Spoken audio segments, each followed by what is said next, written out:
Welcome back to this.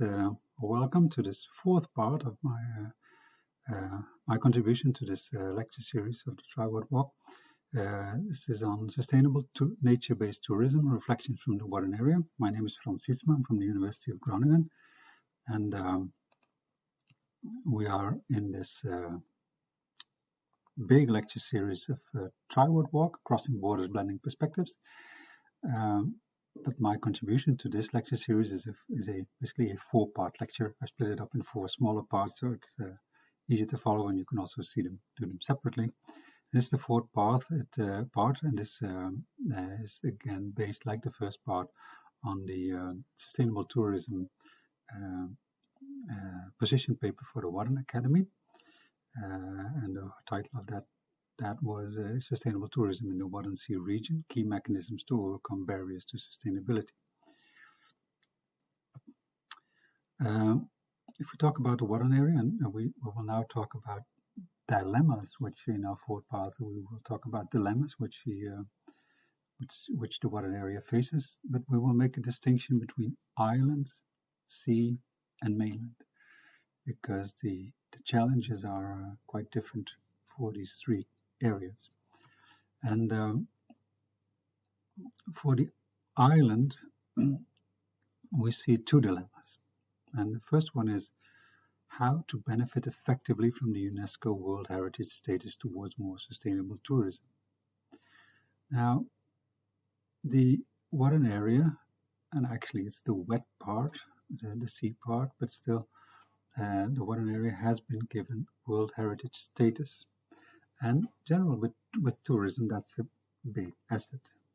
It helps visitors, it helps the recognition of the area, and generally it attracts more visitors, and the economy may grow from that.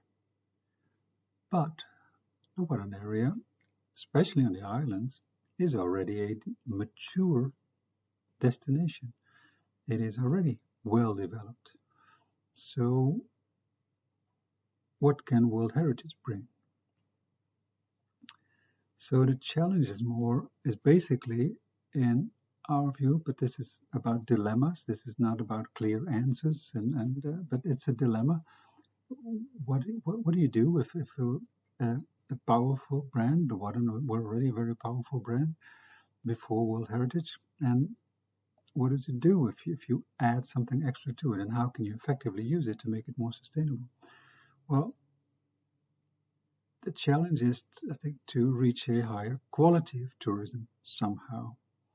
And well, although the islands are very mature, and it's mature as tourism destination, you might also think of if you make it a World Heritage site, which it is now.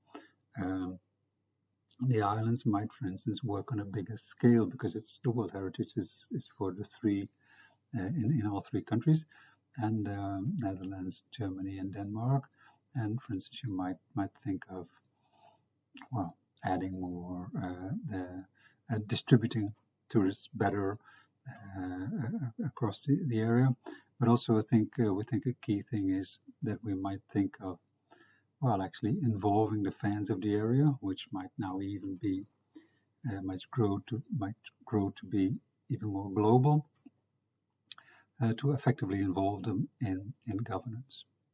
And another aspect is to have a more seamless tourism, a trilateral tourism experience, where you can think of that, although the islands may be very full, packed with tourists at some points, other islands may have some potential still. Some Mainland Coast might be an activity for an open, for an event, and how to combine this all into, let's say, management of the whole area together, instead of just one island or just one part of the coast managing it for itself.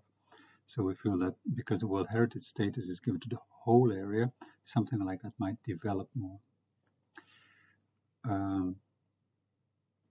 So basically what we see here, perhaps I did not explain it well enough, we identify a dilemma and we give some suggestions for strategies basically. And so the second dilemma we see that is how to strengthen the livability of the small island communities in the face of the lack of minimum scale to keep up amenities and in the light of crowding out a super rich tourist. So we see that, for instance, if we focus on schools, they have a very, very small scale, and that is a risk and actually often a real problem already at this moment to keep the quality of the school high. And then you wonder, how can we solve this? How can we work on this? And there's two directions which we see which we might follow as a strategy. In some countries, higher educated people are allowed to do homeschooling if they're very far away from a regular school place. That might be an option for the Wadden area, which has also a benefit that you might attract higher educated families, while now a lot of tourism jobs are relatively speaking for lower educated jobs. If you think of let's say restaurants, waiters in restaurants and cleaners in hotels and that type of thing, generally less education is required, and this is sometimes seen as a problem for the islands because they don't have that much employment, and then also it's on the lower side. And if you have more possibilities for homeschooling and you might attract higher educated families, you might have more balanced population in that, which might be attractive. Another idea might be to connect to, let's say, a strong brand on the mainland. Put up here Barriers No Day, which is a gymnasium in Leeuwarden, and you might think of developing formulas together with these, let's say, relatively high quality schools on the mainland, and then being a sort of an affiliate of that school, but also using the power of this bigger organization. That's an option for strategy.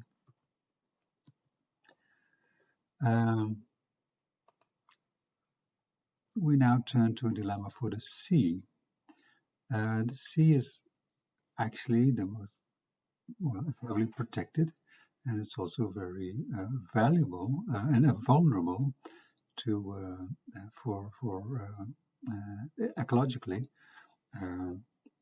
because it's when the tide goes out, you have these mudflat areas where a lot of birds feed on, and but it's also the core of the area in a way, where a lot of birds and this tidal flat area, and this is World Heritage. So the challenge is a bit, how can we allow enjoyment of these core aspects, because I think that's very important for protection also. There's a lot of literature on that, but then it's also it's common sense that if people appreciate an area, like to be there or like to enjoy it, this also helps protection because it's appreciated. And if simply leftover areas which nobody appreciates, that it's hard to protect. So how can we safeguard ecological limits while allowing valuable enjoyment of the ecology and landscape? In the second part of my lectures, we discussed about the deep feelings which people have, and one of these was, which I highlighted, was somebody who fell dry with his sailing boat, and that's at the core of the Wadden area. That's where the most vulnerable ecology is. So can we still allow that? Now, there's a very interesting tourism niche, you could say, in the Wadden area, and that is with this the traditional sailing fleet, who sail with old freight ships, no longer used for freight transport, but they now are used for groups of tourists to sail the area. And but this sector is very powerful and interesting. Why is and it's very, we feel this might be an interesting strategy to follow. Why is it so interesting? Because they have a skipper, they have a captain on board, which is generally he or she knows the area very well, is generally also aware of the ecological vulnerabilities, and so while these groups, they might be, let's say, uh, highly paid businessmen, or they might be handicapped school children, they might be a group of women having a nice having a ball for sports or something, or there might be as a trip for a honeymoon, or so all sorts of people enjoy this. So it's basically very accessible for many people. So this combination of, let's say, an expert skipper and the openness to all sorts of people, we feel this has quite some potential in fundamentally allowing access to the area in a regulated way to all sorts of people. And but this traditional sailing fleet is having problems sometimes. For the maintenance, it's quite expensive, and they have to sort of upgrade often because they used to work. Many work with these sleep halls, basically the dormitories where 10 or 15 or 16 people sleep in one room, and well, people now more used to cabins, separate cabins, and so quite some investment is actually often needed. Also, the safety of these ships is sometimes a bit of an issue, although generally okay, but every now and then there's an incident, and then they say, oh, they're not safe. So one option might be to just nationalize, let's say, buy it in a big organization, and then support it with some government funds, because it's such a valuable way of allowing access for everybody to the core qualities of the area.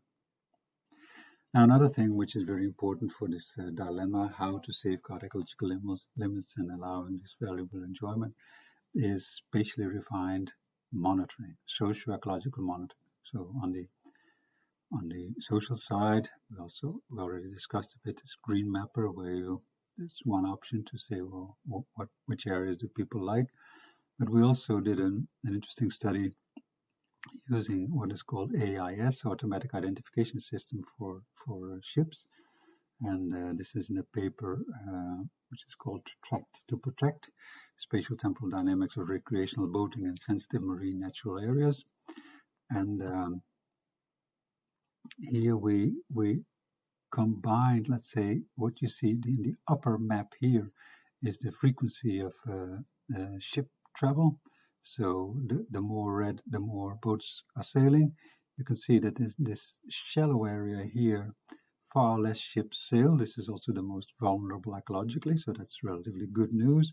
Where there's deeper water, it's less vulnerable. You can see that a lot of ships sail that route. But there are areas where there's still some conflicts. And then here we can see the importance for birds. The green, this is basically how much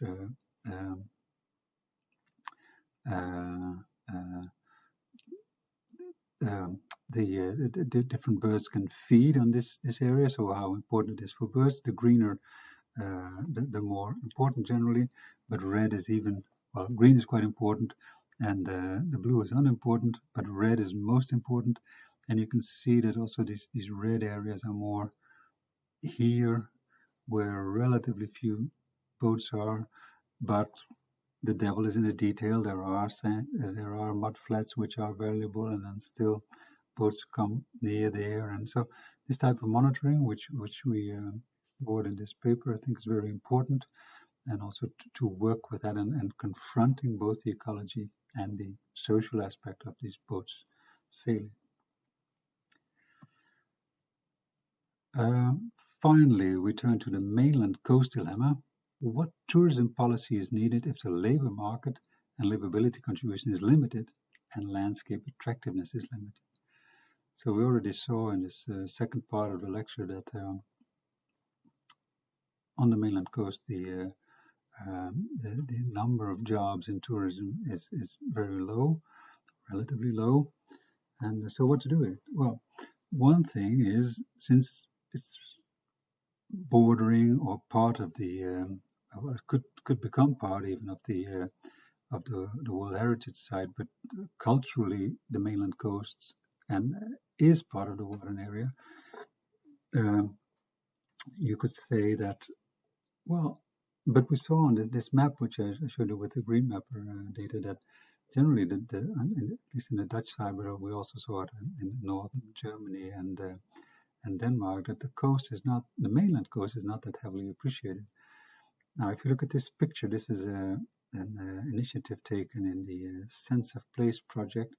This is on the mainland coast, and this is an investment where we say, oh, can't we develop this coast more and make very attractive places by combining landscape art, basically, with the mainland coast, while it's now basically a dike landscape, a very large dike to protect the mainland from flooding by the sea. And so this Sense of Place project is working on that, and this seems to be a strategy which might be worthwhile for the mainland to follow, to simply make the coast more attractive.